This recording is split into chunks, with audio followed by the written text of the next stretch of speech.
This is a production of Cornell University. My name is Phillip Lanza. I work with Louis. My presentation is called Harvesting Insights with Agronomic Contextualization. I like to thank ChatGPT for coming up with a clever title for me again. So my presentation is going to be in this format. I'm going to talk about why I'm doing what I'm doing, then go over my objectives briefly, and then take a few questions at the end if we have time. So as we know, we have a sustainability problem with large-scale agriculture. We need to continue to increase output to feed the world, but they're starting to have more and more bad effects from over-fertilization, pesticide usage, pollution from machinery, fossil fuel usage, all of that. So it's a challenging problem. Thankfully, a lot of people are studying this. We're working on improving things and maintaining sustainable intensification so we don't have like ecological and environmental disaster.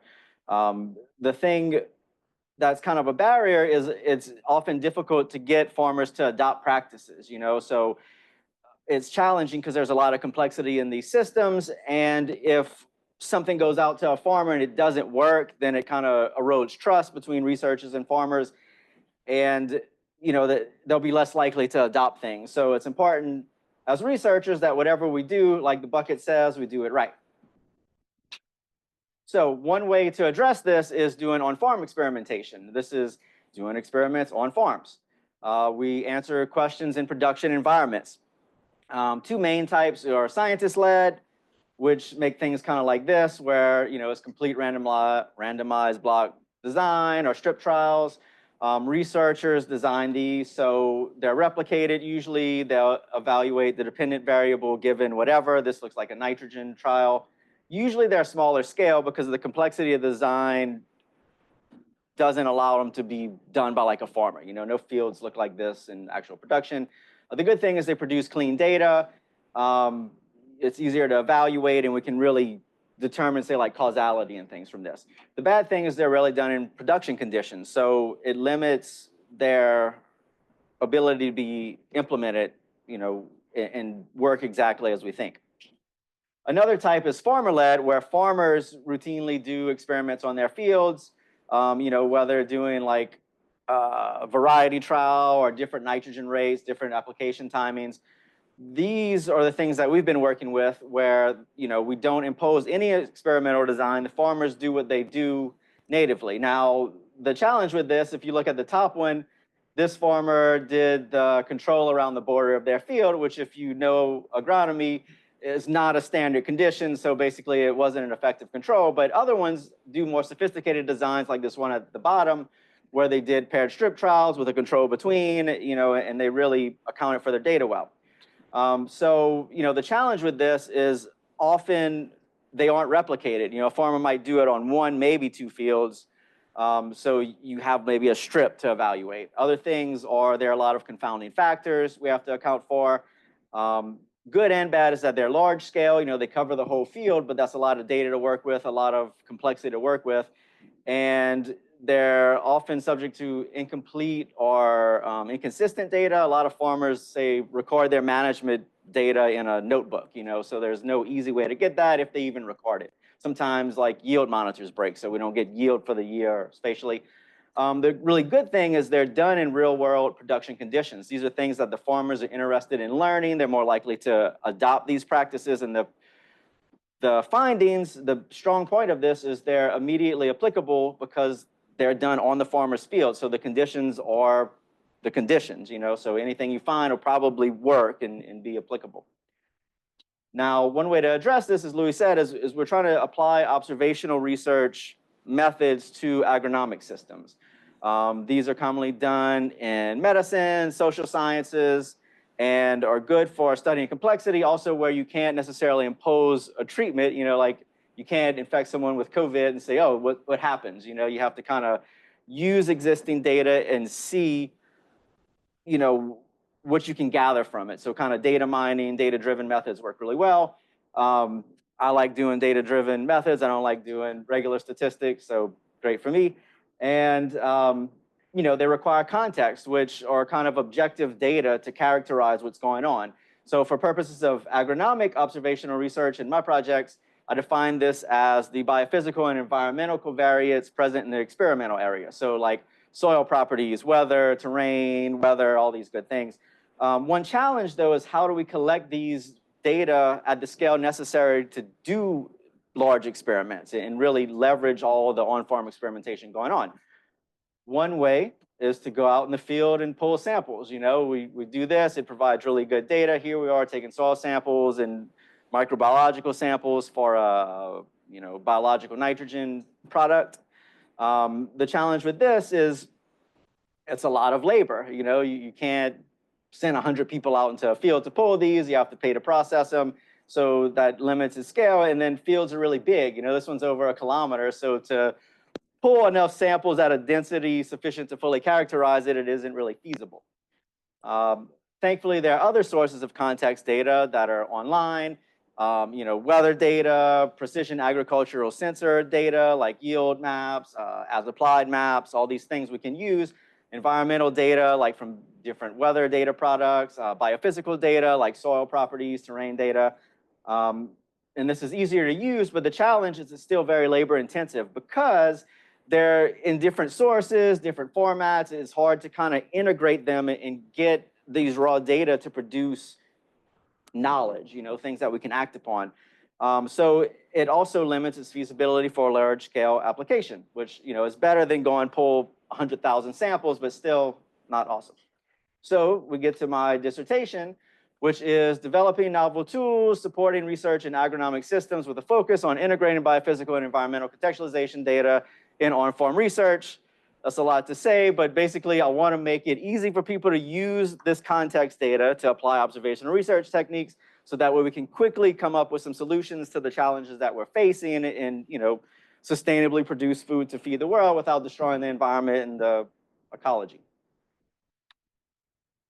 So here are my objectives. The first is to develop a tool I call GeoDart to facilitate retrieval of this contextualization data. The second is to develop a system using these data to identify areas of anomalous crop response within fields. And then lastly, demonstrate using output from the STAD system that these techniques work, and kind of do a proof of concept saying we can do this, we can go forward with this and apply it to other types of experimentation. I'm going to talk about my first objective now. It is developing the geospatial data retrieval tool I call GeoDart. It facilitates retrieving contextualization data. So, one challenge, a lot of people can do scripting to get things, but it ends up, in a lot of different places. People need to learn to program to kind of do this. It's often challenging, and then you have to go find the script to get this and things like that. So I wanted to make a centralized way to do this and also allow people who can't code to do this. So I designed a website. It's the web-based user interface that's pretty easy to use, that then hits a Python backend to retrieve the data, do geospatial processing, things like that. Quickly, the data products I'm pulling now are all from Google Earth Engine, which is like a huge repository of all kind of spatial data sets. I'm pulling things that are relevant to agronomic systems, such as weather via GridMet, which is a daily 4-kilometer resolution data set. Polaris soil properties. After I did this, I found out there's some limitations with it, so I'm planning to switch to the Solus soil data set, which is supposed to be a good bit better. I'm pulling hourly weather from RTMA if you need really fine temporal resolution. US Drought Monitor, which is 2-kilometer spatial drought intensity severity data set. Optical remote sensing from Sentinel-2, and we can calculate things like vegetation indices to characterize crop response and other things. And then elevation data, such as like, slope, elevation, aspect. I'm going to calculate things like terrain ruggedness index. And all this is from the USGS's 3D elevation program. 1 meter is a lot better for in-field usage, but there are some strips where it's missing. 10 meter covers the whole country, so where 1 meter is not available, I'm using 10 meter. And here's a quick overview of the user interface for the website. This is what people will be interacting with. I wanted to make it really easy to use. The website also supports user profiles, so you have to authenticate. You can granularly say you can access this, but not this. You can assign users to roles. say like, an internal lab versus once I make this public, say like farmers, so we can control what people access to and deliver relevant information while protecting data privacy. So once someone's logged in, you pick what product you want. You can pick active only. So when I implement the functionality for Solus, I'm going to disable Polaris. But if somebody wants that, they can uncheck that box and get Polaris. You pick what bands you want from the data. It all comes in as a multi-band roster. So you say, okay, I want precipitation, whatever, whatever. And here's a completed form. You can add things like file prefixes to help organize your data when it comes in. Also, I'm storing metadata about this in a database. So you can put form name, field name, project name, and then depending on what product you pick, you enter relevant search criteria such as a start date, end date. You can paste in your area of interest like a field boundary. You can also upload a file like a shape file, GeoPackage, GeoJSON, lots of other formats, and then the system will extract that for you. Then you click submit download request. What that does is hits the Python backend, which initiates the data transfer and collection from Google Earth Engine. If you want to clip it to the area of interest, it'll do that. Basic geospatial processing. You can generate like vegetation indices. So that way, if you want NDVI, you can pull that. And this the overview of the system. I could talk a lot more about this, but I have 25 minutes. Okay, how I'm going to evaluate this is basically if it works as designed. So all the requested data products retrieved for the correct ranges, areas, or the metadata stored correctly? Is it download lake sent? One thing I forgot to say is right now, if you're in our lab, we're going to store the data and index in the database so we can do spatial searches, metadata searches to retrieve it. If you're an external user, you're going to get a link to download the data, and it'll stay there for 48 hours, after which it's deleted to conserve resources. But I want to make sure that works. And we've used this in a 23 field year experiment to pull the data. Everything works. Since then, I've added a couple of additional features I need to go through and test. But the plan is to run everything again for like 20 fields for a growing season, check everything, make sure it works. If that's good, this objective is good. Next objective is to develop a spatial temporal anomaly detection system I call STADS, and that's to detect areas of anomalous crop response at subfield scales. And why this is important is because if you're designing an experiment or interpreting results, and say you have a strip where it's like a really anomalously bad area and you aren't aware of that, it can like skew your results. So very briefly, how this system works in detecting the anomalies is I have a group of field boundaries that some crop scouting firms were kind enough to provide me with. We filter using the USDA cropland data layer to find right now cornfields. If I can't get enough data for the scouting to evaluate this, I'm going to expand to like soybean and wheat maybe. And then from there, we have the grain fields. I'm clustering based upon soil, weather, and terrain characteristics. So, I want to compare anomalies from things that are roughly similar to where, it's accurate. From there, I'm generating a trend surface using a combination of random forest, and then I do regression kriging on the residuals to improve the accuracy of the trend surface for NDVI. And how I'm doing that, I'm pulling each one of these, pointing like you can see, all of these data products at a 30-meter grid, point by point by point. Right now I'm doing 100-meter, but I'm going to reduce it to increase spatial resolution, and making a trend surface from there, where then it predicts what it should be given ABCD. And then from there, I'm checking the actual NDVI and calculating a residual. So any residuals that are beyond a certain threshold, right now I'm using 1.5 standard deviations plus or minus, will be identified as anomalous. And if it's below what it should be, that's negative deviance. If it's above, it's positive deviance. Things I need to figure out or like evaluate other trend surface production methods. So I'm going to do like a generalized additive model with regression kriging, and I may do it's called BART, is Bayesian additive regression trees, which is kind of like a random forest that includes like confidence intervals, which would produce kind of more like certainty. So I need to evaluate that, figure out what makes the most accurate trend surfaces, and then play with the threshold to fine tune the system to identify things better. So that's how that works. Here's some example output of the prototype I have now. Red areas were identified as being anomalously low NDVI versus what the prediction surface said. This is at 30-meter spatial resolution. You can kind of see the square size. And this is a good balance between computational efficiency and allowing the farmers to manage it effectively. So these two in green were kind of good. They're within the field. You know, there'll be something we would scout and evaluate. But I need to fine tune the system because things like this, you know, the building is going to have anomalously low crop response because it's a building. So I need to be able to detect these objects in fields and say, this isn't a crop, you know, exclude this. And another thing, which is going to be easier to fix, is this strip here, I think is due to mixed pixel effect because the border of the field always isn't exactly aligned with the field boundary. So we're getting some kind of mixed effect from the headland in the field, which is then negatively skewing that down. So what I'm going to do for this is just buffer in by like 30 meters to make sure that all of the pixels we evaluate are like pure pixels for the field. And then the temporal aspect of this system is for every overpass where we can get NDVI, I'm going to do the same process and then uniquely identify each anomaly. So based upon whether it's new, stable, growing, shrinking, by looking at the area, things like ratio of perimeter to area, we can tell if the shape's changing. That'll give us insights as to the cause, you know, and this isn't causality where we can say this is definitively the cause, but based upon agronomic knowledge, we can kind of say, well, if this anomaly is persistent, it's probably something that's persistent, like a soil property or, you know, just a block of concrete in the field that we can't detect from remote sensing. Whereas if it's small and starts to grow, it's probably something like a pest or a disease, or if it's transient, you know, when it's dry and then it rains and it goes away, it's probably like the soil moisture capacity is reduced there for some reason.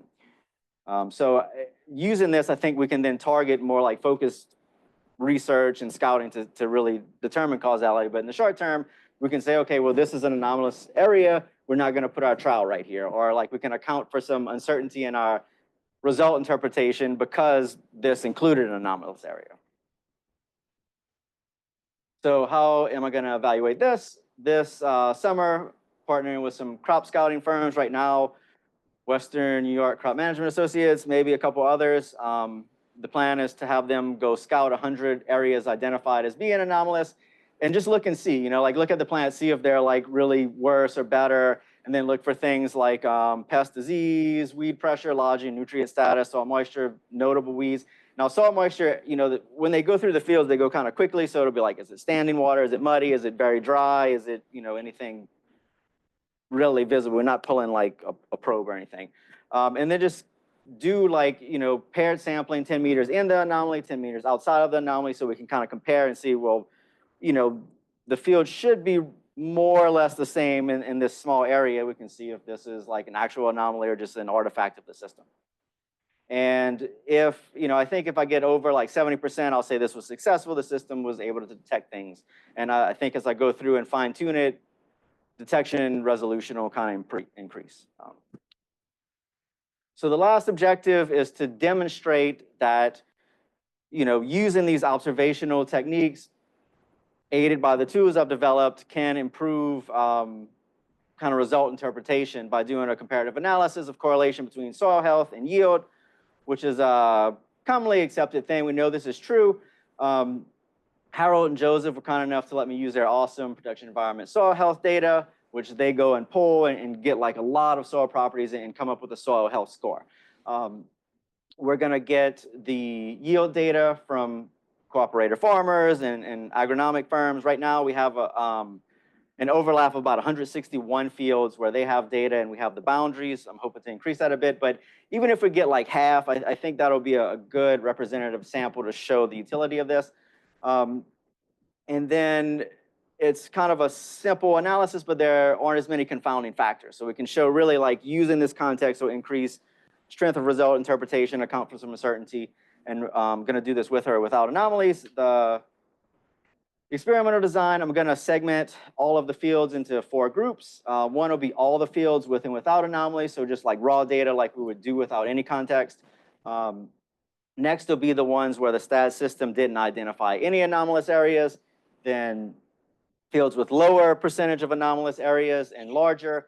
How I'm going to determine this, excuse me. is I'm going to do a grid search and just evaluate what percentage of anomalous area has strongest correlation. This provides kind of a more granular evaluation than doing something like quantiles where I don't know how much area is going to be anomalous. You know, I don't know how that's going to fall. So this, I think, lets me get a better idea of what I should use. And then evaluate the correlation strength as calculated by Pearson's R between the soil health score and the yield per acre. And my thoughts, and this will be, hopefully it works out, that the fields with no anomalies will have a stronger correlation versus those with smaller versus larger, you know, and then the ones, all fields should fall somewhere in there. So my evaluation is like, okay, if the fields with no anomalies have a strong correlation, then we're accounting for this, it's strengthening result interpretation, and we're good. And also, you know, I want to demonstrate that we can do this at scale and people can use this to do other things, such as like, you know, variety trials. You can use this context to do that. You can plan crop scouting operations. You can do lots of other good things. Anything that's spatial, I think, can benefit from this technology. So in closing, I forgot to reset the timer. I don't know how much time I have left, but I'd like to thank everyone here for coming and watch me on, you know, the wrong day and a different time, especially, you know, Louis and my committee, David, Diana, for helping me really like strengthen my scientific knowledge, my family for moving across the country with me so I could do this, everyone in Farmers Data Lab, Alex, Katie, Amcar, you know, it's been awesome working with all of you, everybody in Dan's lab for giving me baked goods and smiles and encouraging me, and then Western New York Crop Manager Associates, especially Avery DeGarler for working with me to get data and give me feedback on my products. New York Soil Health Lab, Harold, Joseph, CEDA for funding some work, people in computer science for helping me figure some stuff out, everybody on 10th floor Bradfield from like bringing light to Bradfield, and all of you for coming and watching me. So thanks, and I don't know how much time I have left, but I'll take a few questions now. We have some time, a couple of minutes per question. Phil? Yeah. What do you think you're missing in the data stack that you're developing? What are the limits of the data products that you have, and what do you wish you had? I wish I had like more consistent management data. You know, like that's hugely important. We're working on another way to collect that, you know, kind of like a web form, but you know that's I'd say hugely impactful on what happens. Also, like variety and things like that. So, yeah. Got an idea for it. Okay, awesome. Yeah, thank you. Great talk. I was wondering with the GeoDart, as you're developing this for use by these farmers, what is your process for making sure that what you're developing will be useful for them? How are you engaging them in dialogue about the product that you're developing? Sure. Right now, it's tailored for researchers. You know, future work, what I want to do is put like an analytics engine on top of it so they can say, okay, I want to get crop response. Driving development for researchers, I'm a researcher, I know it works. We've talked to people in the lab and try to make it easy for us, but also over the past couple of years, we've gone out and interviewed farmers about what sort of products they use, how did they get their data, what would kind of ease their pain points. So kind of in-person communication, I think maybe a more formalized study of like use case analysis might be useful, certainly if I want to commercialize it, but right now, you know, at least to get started, I want to make it for researchers so we can kind of use this easier. All right, thanks our speaker. Thanks.